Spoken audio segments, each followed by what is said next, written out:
Adriana. And I'm Jen. And welcome to another exciting season of Two Moms in the Kitchen. This season is sure to bring you some great new recipes, many tips and tricks for working in the kitchen, a whole lot of good conversation, and a great deal of fun. We know that the world looks a little different now, but we hope that we can bring some joy and laughter into your home each episode. We are so excited to be back.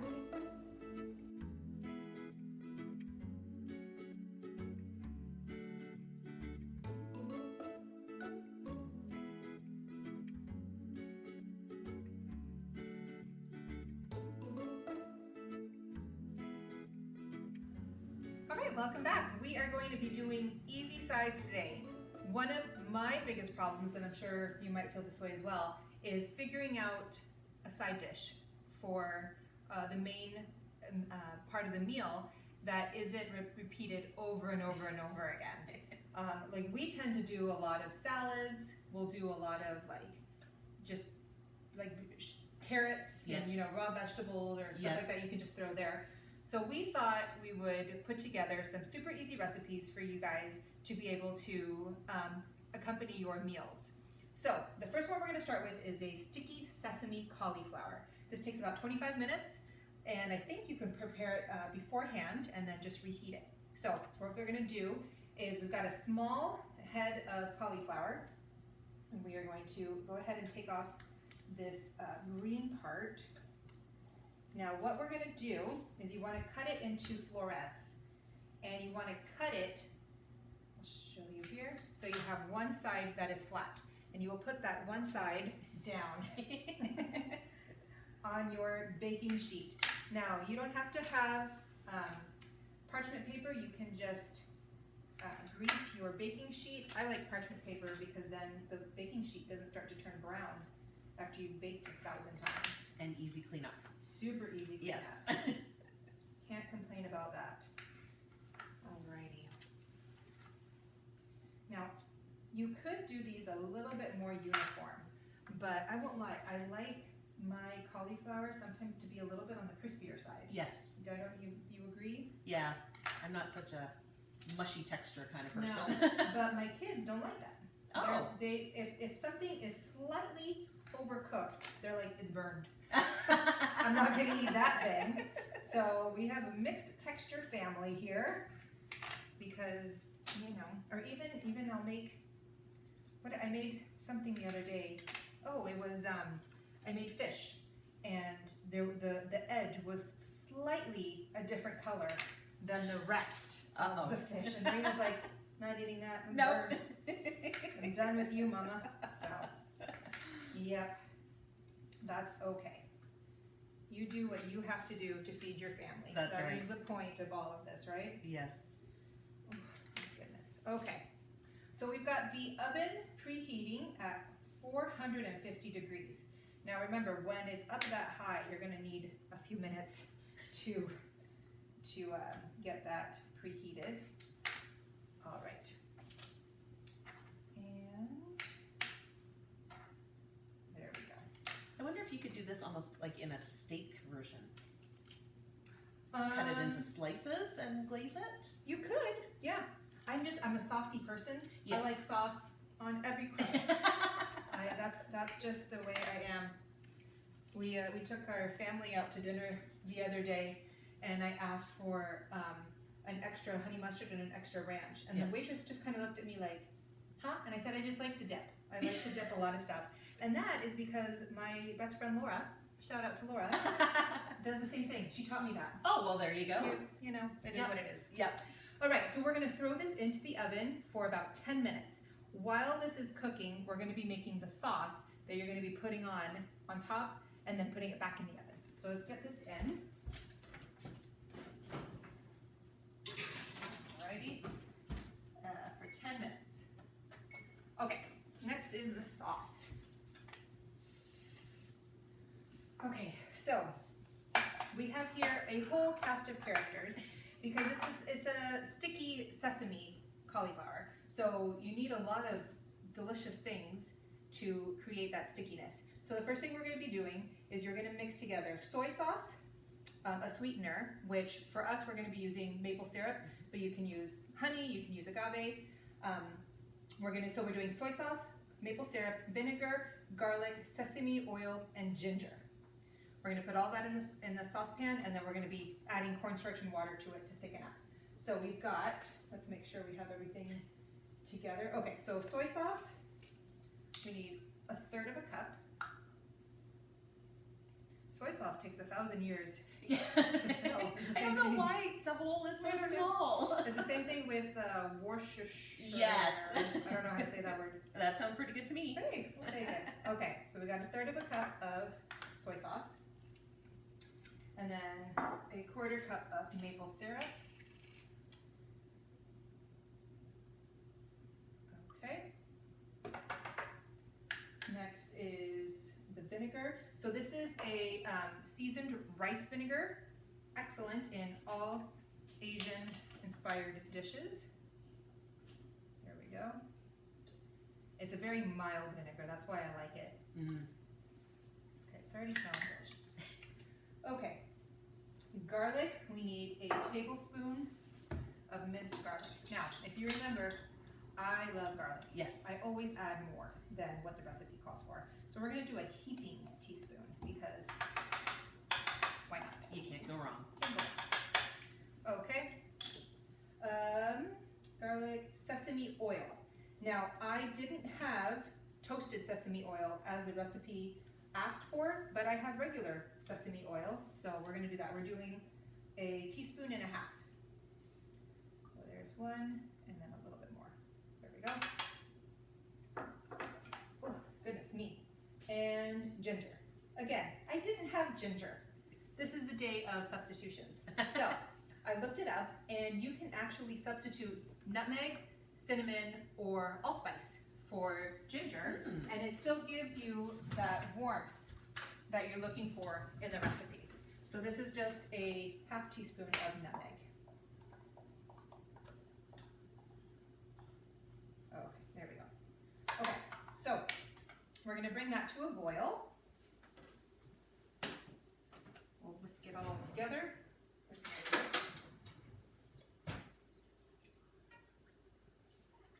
Okay, well that's all coming together. We're going to do a cornstarch water concoction that will serve as our thickener. So, let's get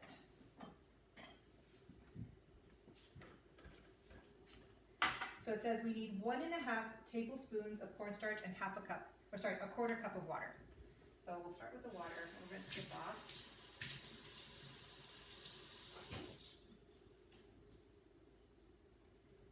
Okay, and cornstarch.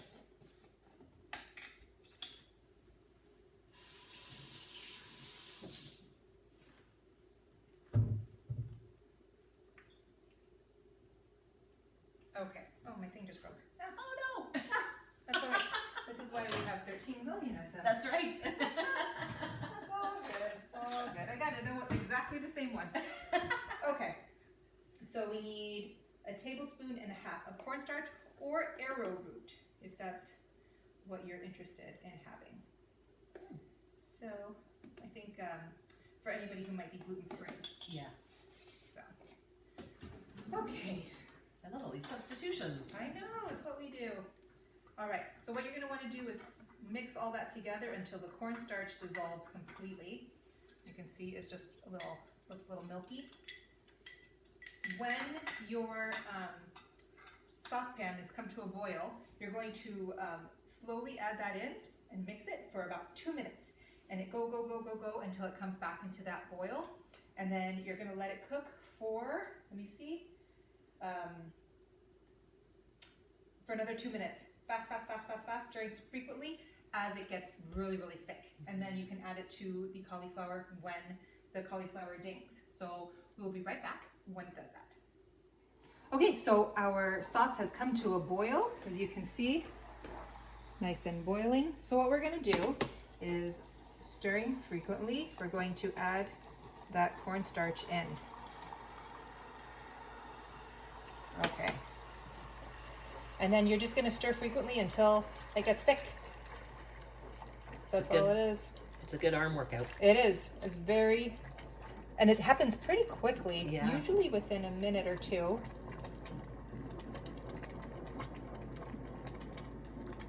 There we go. It's already thickening up.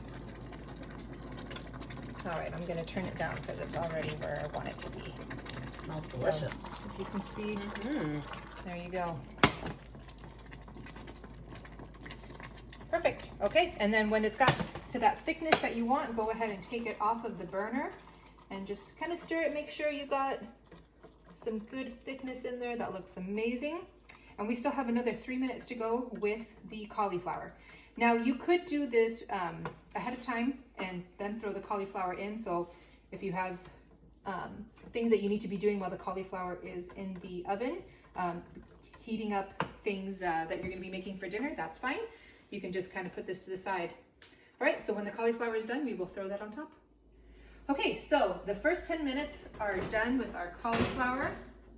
So we've got to flip them over and keep them on roasting for about another 10 minutes. Oops, that. So we'll just flip them over. You can see they're already starting to get nice and caramelized on certain parts. Love that part. There we go. That would be the part where Romina would say, "It's burned." Okay. Kids are so quirky. They add humor to the life. Yes. That is true. My children were disappointed in dinner last night because I ran out of Nana's homemade pasta sauce and had to use a jar of pasta sauce. How dare you? I know. So good thing I had a conversation with Nana last night and she was going to be making more sauce. Oh, so she's a good Nana. she is right a good there. Nana. I aspire to be like Nana. Yes. Alrighty. Okay, everything's flipped. Oh, I got this little guy right here. There we go. Okay, so they go into the oven for another 10 minutes, and then we will pour the sauce on top. Okay, so our cauliflower just rang. We are ready to go. Okay. So it's nice and roasted. We'll come up close so you can see. Beautiful cauliflower. There you go. Okay, so I'm just going to set it here to the side for a quick second.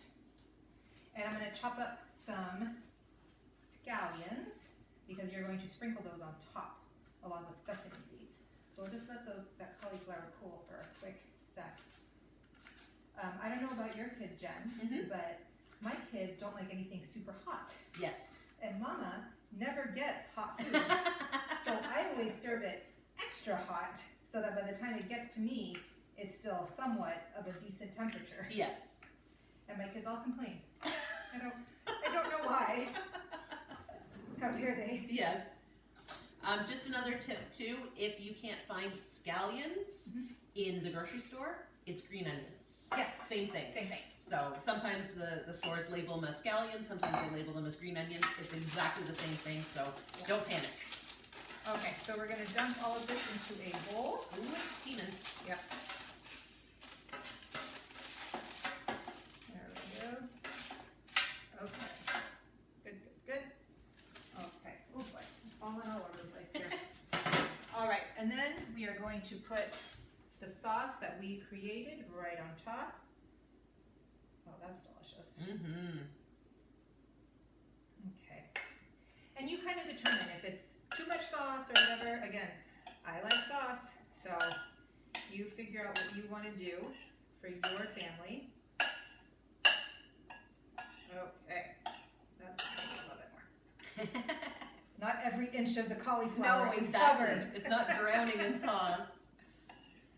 Okay, there we go.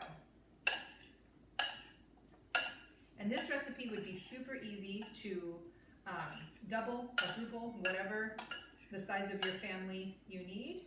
Okay, and then we'll do the scallions on top, a few sesame seeds.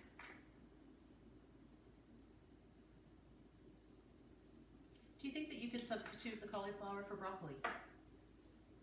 Sure, I think that'd be delicious. Yeah? Yeah, absolutely. With the sauce on it? Yep. So there's another option too. There it is. So delicious sesame. Yum. Sticky sesame cauliflower.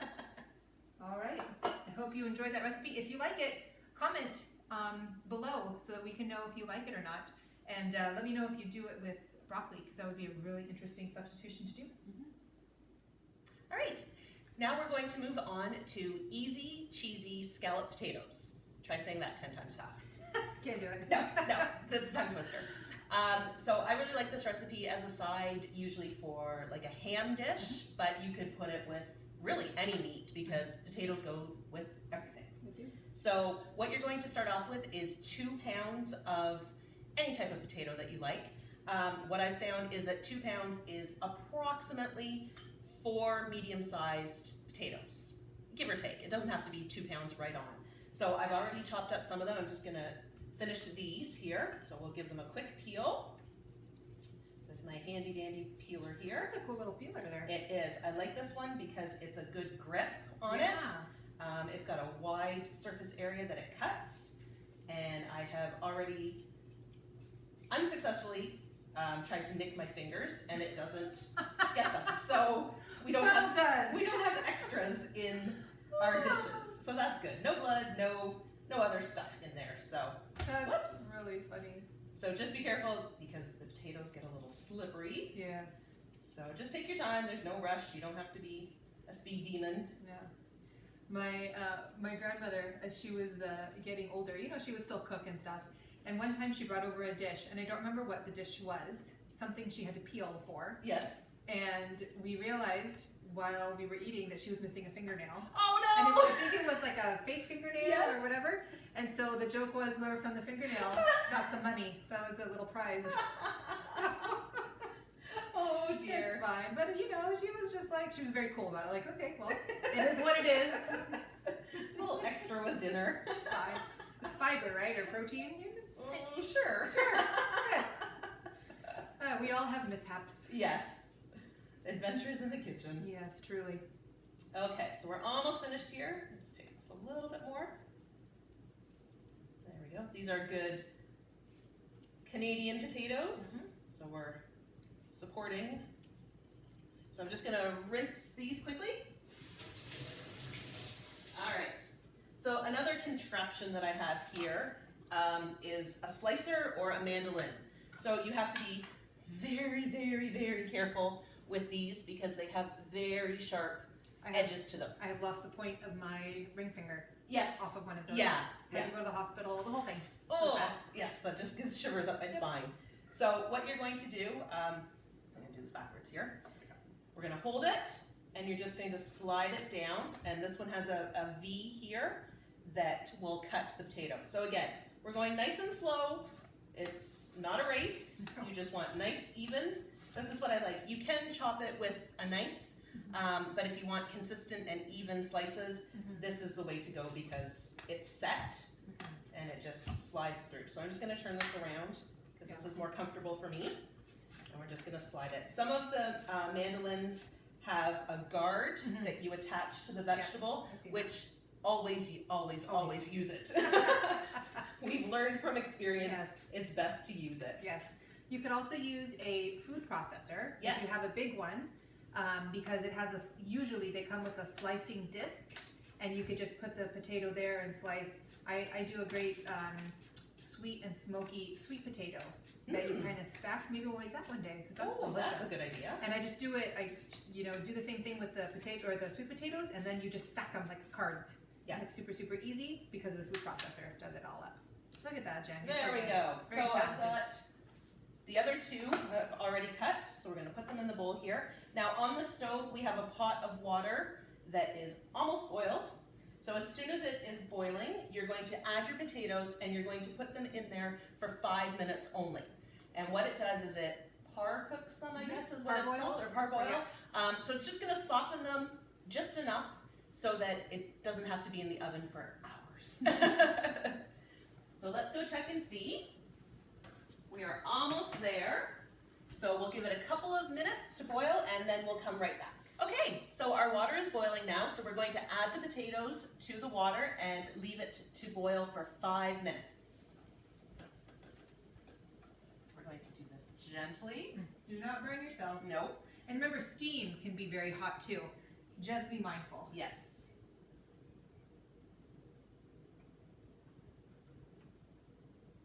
All right. almost there. It actually makes quite a large dish of potatoes.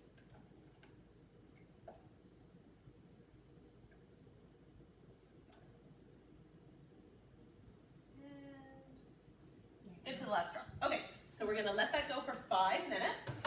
In the meantime, we're going to make the sauce that's going to go on top of it.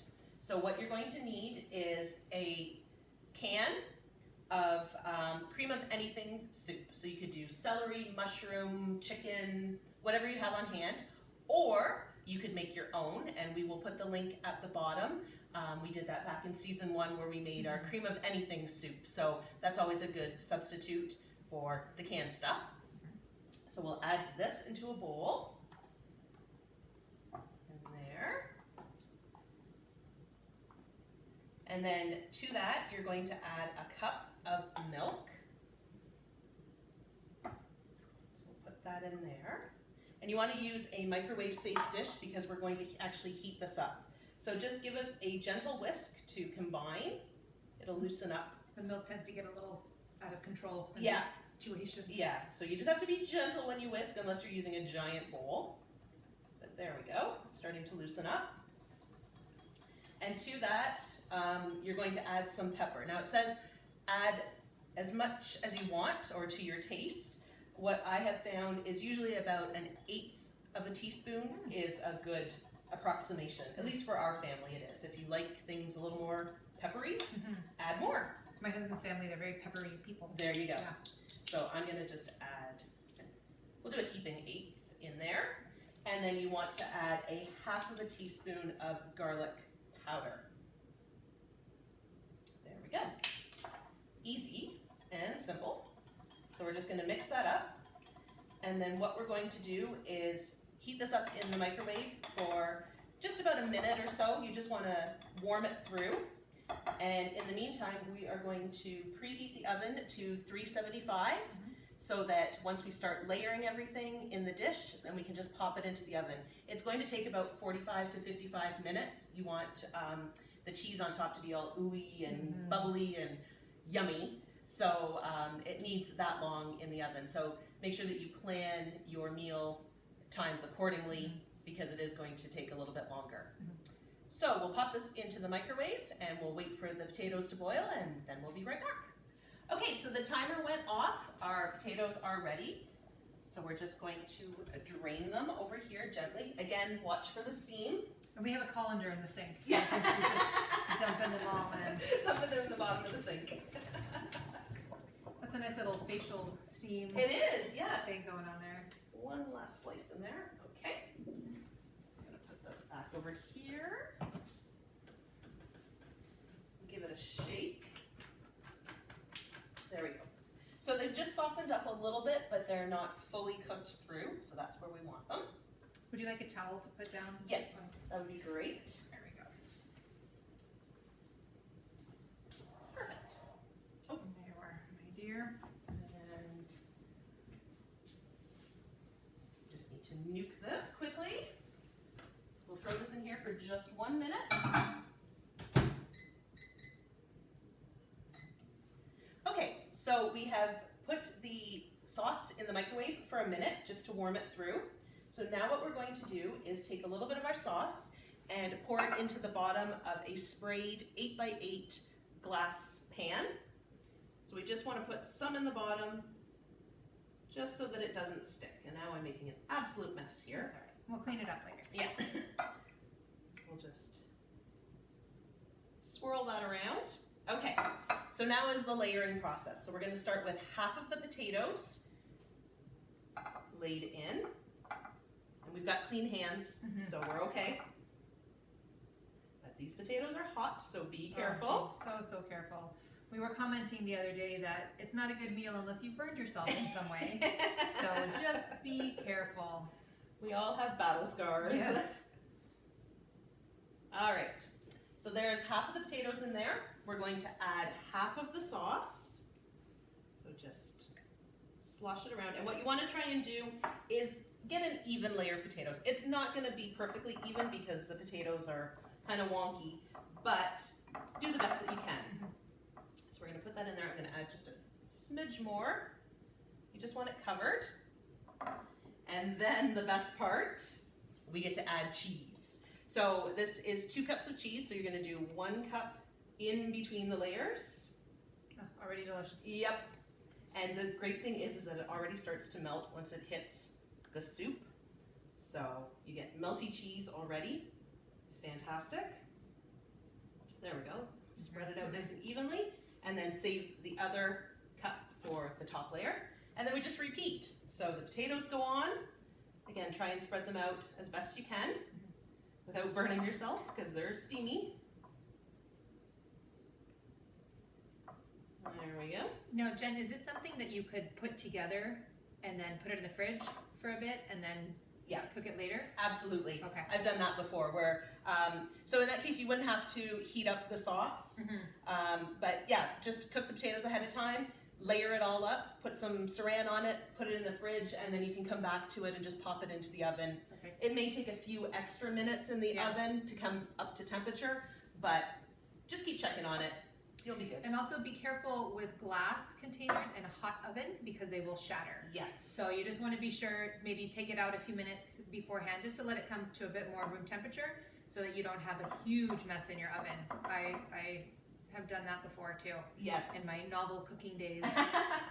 I had one shatter on the stove top. Oh my goodness. We took it out of the oven and for whatever reason put it on the element just to get it out of the oven, and it went, oh gosh, and Pyrex everywhere. Yes. Yeah. It was not a fun mess to clean up, and they were little shards too. So it was, yeah. My experience was I pulled out, in your fridge you have the shelf. Yes. I pulled out the shelf and I thought I had let it cool or warm up enough, and I put it in hot water, and it just literally. We were finding glass for months because it just went everywhere. Yeah. So be careful when you're cleaning your fridge. Yes. Don't go crazy with the hot water and the cold things inside.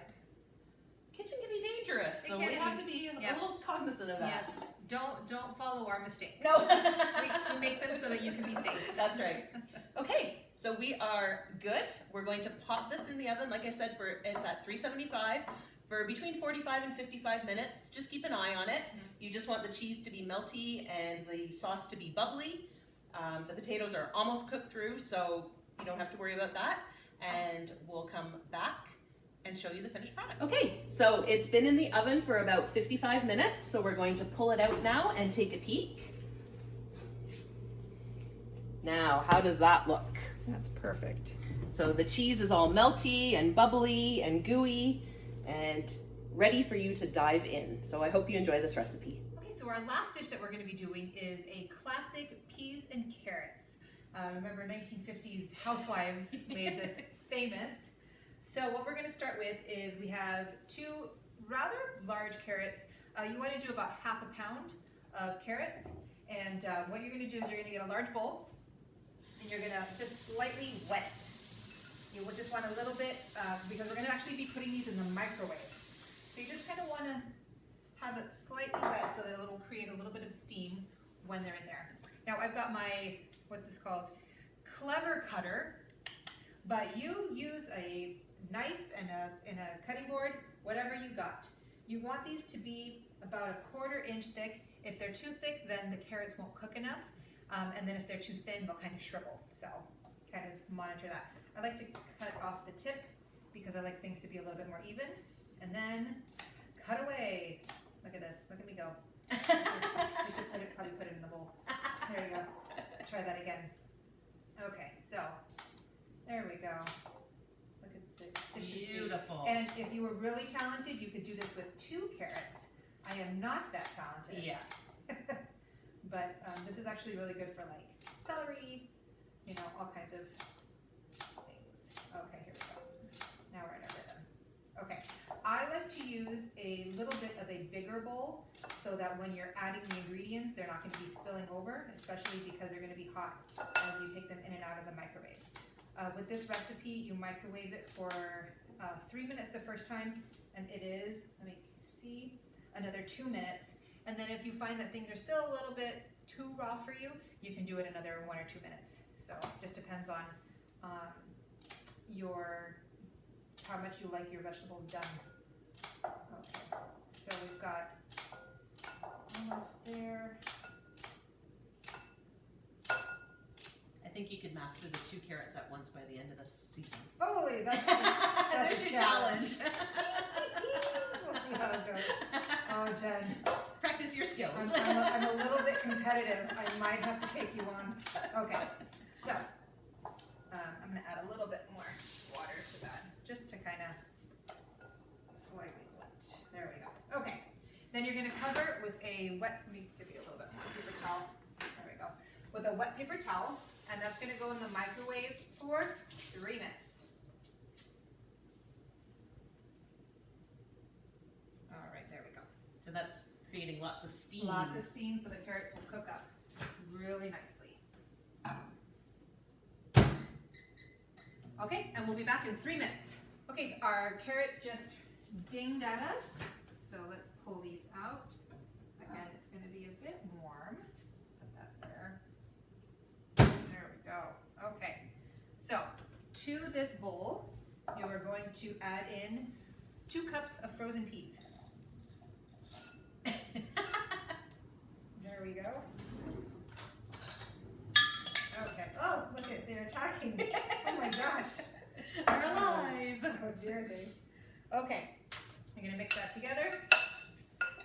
Now, if you like more peas, more carrots, whatever the case may be, add it. You know, this is just what the original recipe calls for, but if you want more of anything, go for it. Okay, there we go. And it's okay if the peas are still a little bit clumped, because they're going to be going back in the microwave in a minute. Oh, peas are still flying everywhere. Okay, so you add salt and pepper to taste. We usually just do a few cranks of everything. Like I said, my husband's family, they are a peppery family. So I have learned in cooking for them that I always add more pepper, or else they just grab the pepper Yes. and just start doing it themselves. I like to season everything to perfection. Oh my gosh. I needed a bigger bowl. A bigger bowl, clearly. yeah. Clearly. Okay, let's break up some of these chunks. There we go. Good, good, good. And then what you're going to do is you're going to put it back in the microwave for 2 minutes uncovered.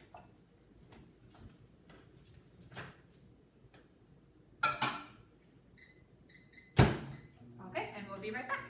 Okay, so our peas and carrots have just finished. Let's see this.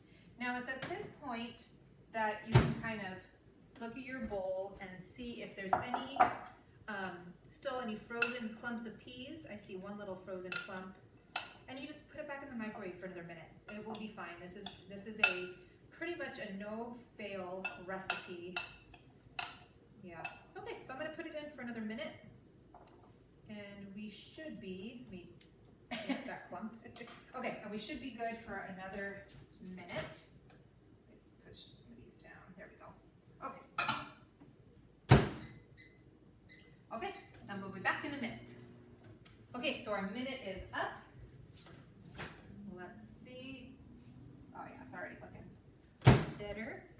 Okay, so from this point, yeah, so there's a little bit of liquid at the bottom, which is typical because you just had some water, you had the frozen peas in there, all those things. So what you're going to want to do is just, think about this. Okay, we can just use a colander, right? Yep. Yeah. Okay. So we'll just pour some of that liquid out. There we go. See, it's not too much, but it's enough. We're going to be adding butter to this, and it's enough that it would kind of dilute the butter a bit. There we go. Okay, and we'll put that right on top. There we go. Okay. To this, you're going to be adding about 2 tablespoons of butter for flavoring. And if you wanted to add any salt and pepper at this point, you know, always make sure you try your dishes to see if they're to your family's liking. So we're just going to mix all that together, let the butter melt in there, and that's your dish. 5 minutes, done and done. Awesome. All right, hope you enjoyed this one.